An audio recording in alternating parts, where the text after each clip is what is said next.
જૂનાગઢમાંથી સમાચાર સામે આવી રહ્યા છે।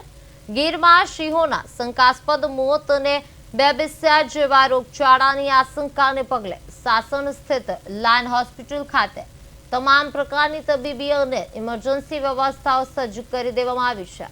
જો કે હાલમાં એક પણ અસરગ્રસ્ત સિંહ હોસ્પિટલમાં સારવાર હેઠળ નથી, છતાં વન વિભાગ કોઈ પણ પરિસ્થિતિને પહોંચી વળવા માટે સતત તકેદારી રાખી રહ્યું છે।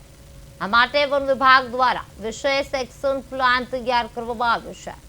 હાઇડ્રોલિક રેસ્ક્યુ વાન અને ટ્રેન્ક્યુલાઇઝર ઘર વિવિધ પ્રકારના પાંજરા અને ઝાડ સહિતના આધુનિક સાધનો તૈયાર રાખવામાં આવ્યા છે। જ્યારે આ ઉપરાંત સાસણ લાયન હોસ્પિટલની લેબોમાં પણ જરૂરી ચકાસણી માટેની સુવિધાઓ ઉપલબ્ધ છે।